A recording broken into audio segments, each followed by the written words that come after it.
trying to reconnect. Hey, good afternoon. Welcome to Focus Physio Feature Friday today. We recently, once again, we had a request from a multi-sport coach talking about repetitive calf strains. So we're going to talk about why you might get a calf strain or repeated calf strains. If you've one calf strain before, maybe it has come off from a free accident, you've strained a calf, you've pulled it a little bit too much. If you're suffering from repetitive calf strains over and over again, this brings about the question, why are we getting the calf strains over and over again? So, you might be doing calf raises till the cows come home. If you've been doing that over and over again, sure, we might get some strength back into the muscle, but if you are still getting the calf strains, why is that not solving the actual problem of having the calf strains? Two things we want to look at today that we would suggest, one being the big toe, and one being how the hip moves, okay? The first thing we're going to talk about today is movement around the big toe. Now if you come and look down here in our big toe, we need 70 degrees of big toe extension, i.e. come up to there, right? You've got the horizontal, you've got the vertical, that you should have adequate range of motion in your big toe to extend. This will allow you to push off as you run into your next step. Now if you haven't got adequate big toe extension, what happens? You have to go over the restriction or go over the stiffness to take your next step forward, hence putting more pressure on the calf as well.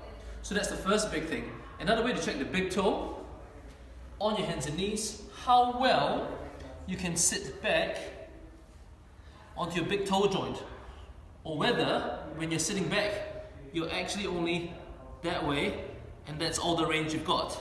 Alright, so check the big toe extension. You can comfortably sit right back into the big toe joint. So that's the first thing.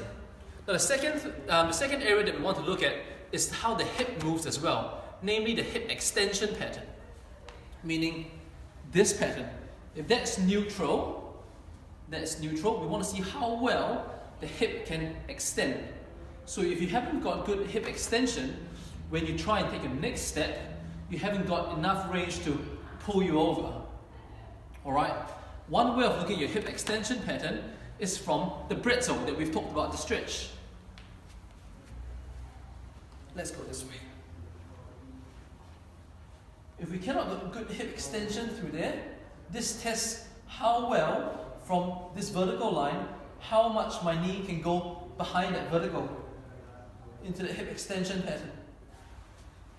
So coupled together, if we don't have good hip extension, plus if we don't have good big toe extension, compounded over 5Ks, 10Ks, multiple steps, each step you take being easily 4 to 5 times, 8, even 10 times your body weight, this can compound over and over again, hence the compound effect of a big toe limitation compounded with a hip extension restriction, causing potentially repeated calf strains over and over again.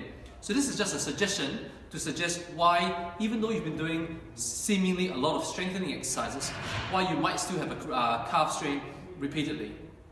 Once again, looking at how much big toe extension we have and how much hip extension we have.